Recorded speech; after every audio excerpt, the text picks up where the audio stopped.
my name is Selena. I'm a student nurse, and today I'm going to be performing a head-to-toe assessment. It should only take about 20 minutes. First, I'm going to perform hand hygiene and put on gloves. Okay, can you tell me your name? Marlene. Okay, Marlene. Okay, can you tell me a little bit about your like your nutritional status? I eat Like about how many meals you eat? 2 or 3, and I eat about 100% of them. So my patient appears to be in overall good health and hygiene. She's dressed appropriately for the season and the situation. So I'm going to tell you 3 words, and in about 10 to 15 minutes in the exam, I'm going to ask you to repeat those 3 words, okay? Okay. It's going to be cat, tree, apple. Okay. All right. So my patient is calm, cooperative. She's answering appropriately to my questions. So are you experiencing any pain today? No. Okay, so if my patient were experiencing pain, I'd go through old carts.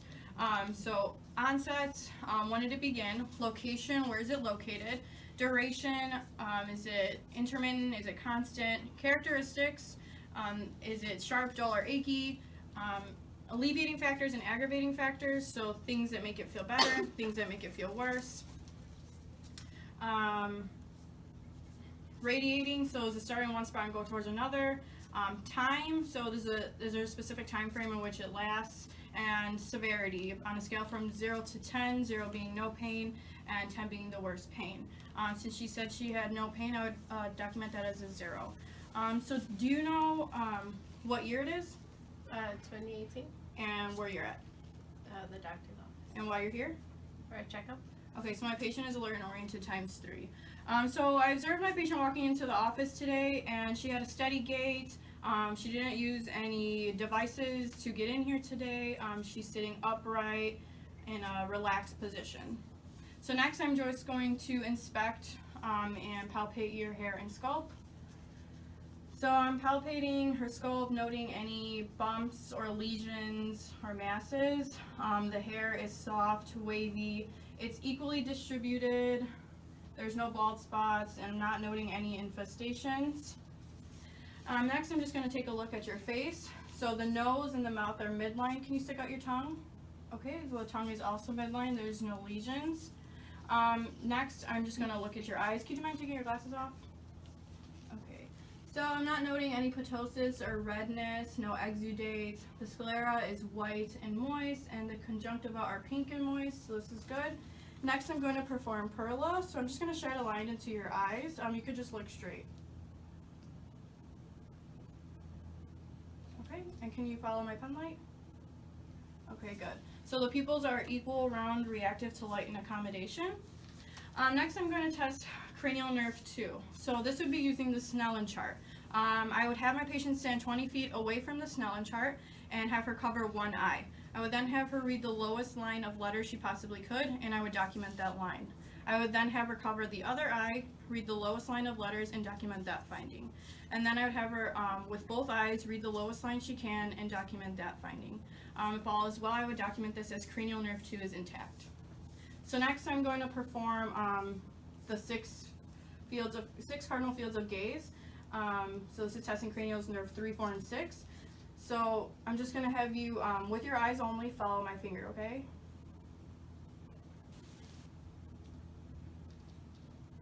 Okay, good. So cranial nerves 3, 4, and 6 are intact. Next, I'm going to test cranial nerve 7. So can you raise your eyebrows and smile? Show teeth. Puff out your cheeks. Can you purse your lips and blow? And then can you just take off your glasses again? You close your eyes really tight, and I'm going to try to open them. Okay, good. And then I'm going to give you some different tastes on the tip of your tongue, and I just want you to let me know what it tastes like. Sweet, salty, bitter, sour. Okay, good. So this shows that cranial nerve 7 is intact. Next, I'm just going to palpate your jaw. So can you clench your teeth? Okay, so I'm just feeling the masseter muscle as well as the temporal area. Can you move your jaw side to side? Okay, good. So the patient was able to move her mandible from side to side. Next, I'm going to take this cotton ball and I'm going to touch your face, and I just want you to tell me where I'm touching it, what it feels like. So can you close your eyes? My forehead, cheek, chin. forehead. And what did that feel like? Soft. Okay, good. So this shows that my patient's, she was able to differentiate that it was a soft sensation and where it was located on her face, so cranial nerve 5 is intact. Next, I'm gonna close one of your nostrils and I'm gonna put a smell underneath your other nostril, and I just want you to tell me what it smells like. So you close your eyes. Cherry. Okay. Vanilla. Okay, good. So this shows that cranial nerve 1 is intact. So next, I'm gonna have you, I'm gonna look inside of your mouth with my tongue blade, and can you just open your mouth and stick your tongue out and say ah? Okay, good. So the soft palate moves upward, the uvula is midline, the buccal membranes, gums, pharynx are all glistening pink and moist. They're free of lesions. The tonsils extend beyond the posterior pillar. They're not inflamed. There's no exudate. All teeth are also present, and none are loose. Okay, so this indicates that cranial nerves 9 and 10 are intact. Okay, can I have you stick out your tongue and move it side to side? Okay, good. Can you say the words light, tight, dynamite? Light, tight, dynamite. Okay, so my patient was able to move her tongue side to side. The tongue was midline and free of lesions. She's able to enunciate and articulate correctly, so cranial nerve 12 is intact. Now I'm gonna put pressure on your shoulders and you're gonna try to push up, okay? Okay, good. And then,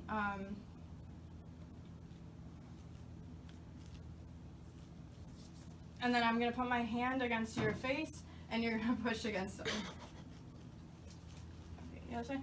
Good, so this shows that cranial nerve is intact. Both neck and shoulder muscles had strength of 5 out of 5.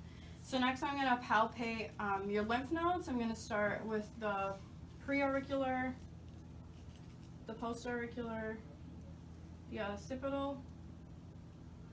I'm gonna do the anterior cervical, the posterior cervical, submandibular, and the supraclavicular. Okay, so lymph nodes should not be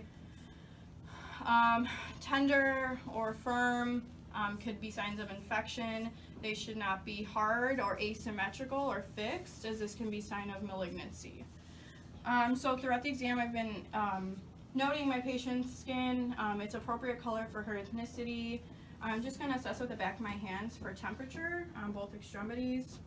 So she's warm, dry, skin is smooth. I'm just going to check your lower limbs as well, back of my hands. She's also warm, dry, skin is smooth. I'm going to check for tenting. So, okay, good. So it should readily return back. If there was a tenting, I would take this as a note of dehydration. My patient doesn't show any pallor, which would be a sign of anemia or blood loss. She doesn't show any cyanosis or blue tintage of the skin, which could indicate inadequate oxygenation.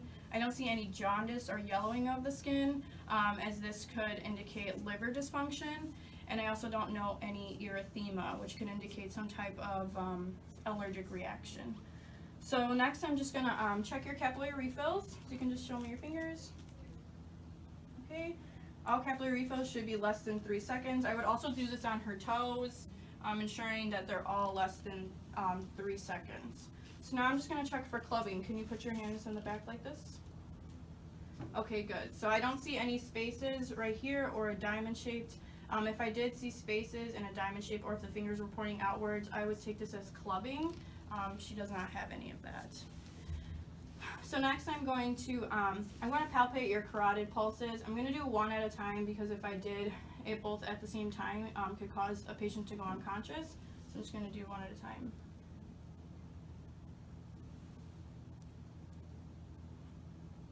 Okay, good. And now I'm going to auscultate the carotid artery with the bell of my stethoscope. Okay. Can you just hold your breath? Okay, you can let go. And hold it one more time. Okay, good. So I did not hear any bruits. If I did hear a bruit, I would consider this an abnormal finding. So now I'm just gonna check your upper body pulses, your upper extremity pulses, starting with the brachial pulses. So I'm doing this bilaterally, and they're present, 2 plus, bilateral and equal.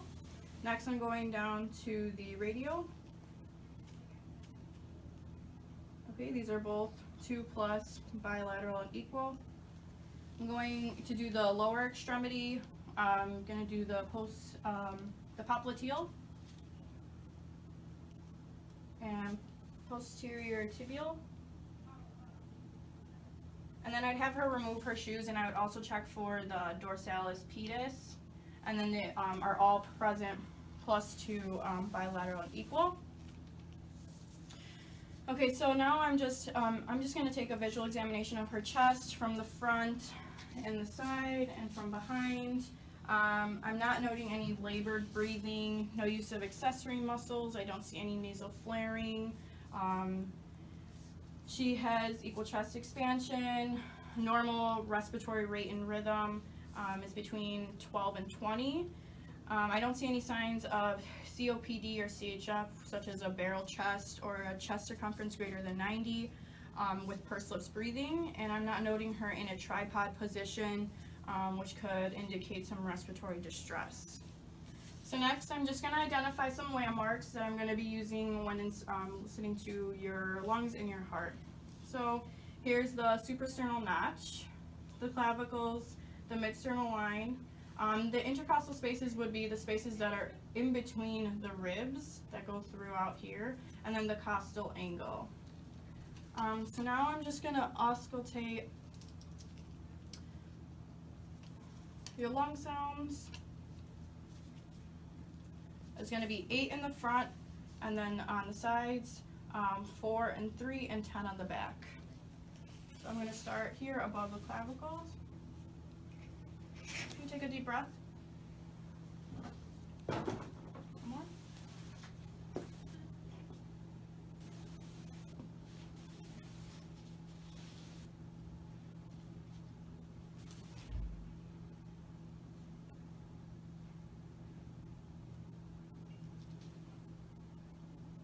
Okay, good. Could you just lift up your arms? Okay, so now I'm going to compare each sides, starting with 1, 2, 3, 4, 5, 6, and 7. Okay, and now I'm going to go to the back. And there's 10 on the back. Could you just like hug yourself, bend over a little bit? Okay, so 1, 2, 3, 4, 5, 6, 7, 8, 9, and 10. Okay, so lung sounds were clear. I did not hear any other adventitious lung sounds, so that's good. Next, I'm actually going to take a listen to your heart now. I'm going to start with the aorta. This is on the right side, second intercostal space. Going to the pulmonic. This is left to the sternal border, second intercostal space. Erb's point, left to the sternal border, third intercostal space. Tricuspid. This is also left to the sternal border, fourth intercostal space. Okay, and then down to the mitral valve. This is left side, fifth intercostal space, so the midclavicular line. This is where I would take my apical pulse for 1 full minute. Okay, so S1 and S2 are present, rate and rhythm is regular. So now I'm just going to inspect your abdomen. Can I have you pull your shirt up just a little bit? Okay, so I'm just noting overall appearance. Her skin color is appropriate for her ethnicity.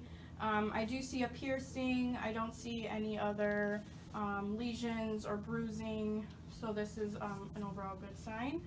Next, I'm gonna palpate your.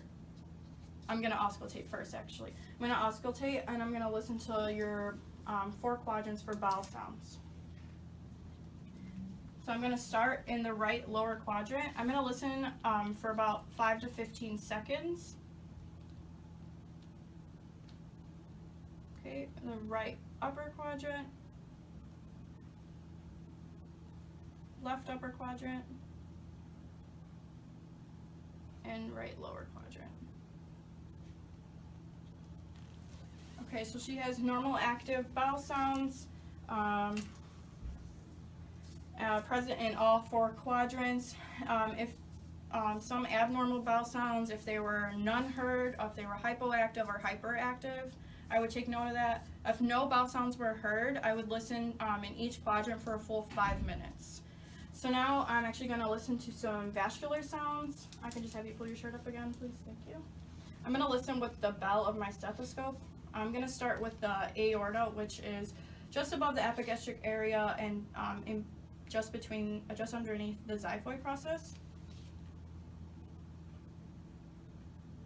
Okay, so I shouldn't hear anything. If I were to hear a bruit, I would take this as a finding, an abnormal finding for an aneurysm. And now I'm going to go towards the epigastric and umbilicus area. And I also shouldn't hear anything here as well. If I heard a venous hum, I would take this as a sign towards pulmonary hypertension or pulmonary cirrhosis. I'm now going to listen to the right renal artery, the left renal artery, the left iliac artery, the right iliac artery, and then the right femoral arteries are a little bit lower down, and the left femoral artery. So I don't know any sounds there either. So next I'm going to palpate the abdomen. I'm going to do a light palpation first. This is about 1 centimeter down in a circular motion. So this is, I'm just noting that she's not having any tenderness, there's no rigidity, she's not doing any guarding. So next I'm going to do a deep palpation. This is about 4 to 6 centimeters deep in the same circular motion. Okay, and I'm just noting organ size, if there's any abdominal masses, which I don't know any. So now I'm just inspecting her overall posture. If you could take a stand up for me, please. So I'm just noting she's standing upright, she's relaxed. I'm not seeing any visible abnormal curvatures. Can you just bend, first I'm going to actually palpate from the top to the bottom with you standing, just noting your spine. And then you can bend over to try to touch your toes. So now I'm just going to palpate again from top to bottom. I'm not noting any abnormal curvatures, there's no lesions, the spine is midline. Okay, you can stand up. You can take a seat. Okay, so do you remember those 3 words I asked you earlier? Cat, tree, apple. Okay, good. So this shows that my patient has recall of recent memory and is intact. So next I'm going to have you do a few different exercises. Could you just move your arms in circles? Okay, and flex them, and then extend them forward. Okay, so I'm actually going to push down on your arms and you're going to try to push back, okay? Okay, and push. I'm going to push up, you push down. Okay, good. So this shows that my patient has equal strength on right and left sides of 5 out of 5 with no kind of restrictions to her movements. So now I'm going to ask to do it on your legs. Could you just push forward and then push back and then push up on my hands? Okay. And can you move your ankles in a circle? Okay, can you actually stand up one more time? Okay, can you just kick your feet out? And then your hip, like this. Okay, good. So this shows that my patient, you can just stay standing. It also shows that my patient does, she's got equal strength, 5 out of 5 on each right and left sides without any kind of limitations. So next I'm gonna have you do a few different things. Can you touch your, you're gonna touch your finger to your nose and then touch my finger. Okay, good. And can you do some rapid alternating movements? Okay, good. And then you're gonna take your heel of your foot and go from top to bottom on your shin. Okay, and on the other one? Okay, good. And now I'm gonna have her stand just a little bit straight right here. And with your hands at your side like you are and your eyes closed, I'm gonna have you stand there. So this is the Romberg test. I'm just noting that she has slight swaying, but there is no foot movements. She's not falling over. Okay, so good, thank you. You can take a seat. So this shows that she's got a negative Romberg test. And next I'm just gonna check some deep tendon reflexes. I'm gonna start with the triceps reflex. And I'm gonna do this bilaterally. Okay, so those were 2+. Next I'm gonna do the bicep. Can you just flex for a little bit? Okay, you can let your arm go. Okay, good. And then flex this one. Okay, and keep relaxed. Okay, good. So those were also 2+. Next I'm gonna go down to her brachioradialis.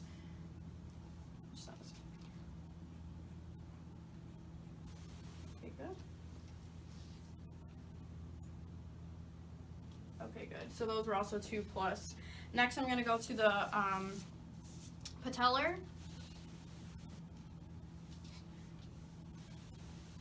Okay, good. So those were also 2+. Next, I'm going to go to the Achilles. Can you just flex your foot a little bit? Okay, another one. Okay, good. So those were also 2+. Next, I'm going to do the Babinski test. So I'm going to take the posterior aspect of my hammer and I'm going to run it from the bottom of her foot towards her pinky toe in a J shape. I would have her remove her shoes and then I would go like this.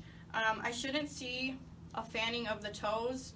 I would do this bilaterally. If I saw a fanning of the toes, I would take this as an indication of a motor tract disease. It's typically seen in neonates, but it's not typically seen in adults. So then, if her deep tendon reflexes were 3+ or 4+ or hyperactive, I would then perform the ankle clonus test. So I would just take her leg in about a 90-degree angle, and I would sharply dorsiflex her foot. If there was any kind of spasticity or movement of her foot, I would take this as a positive ankle clonus.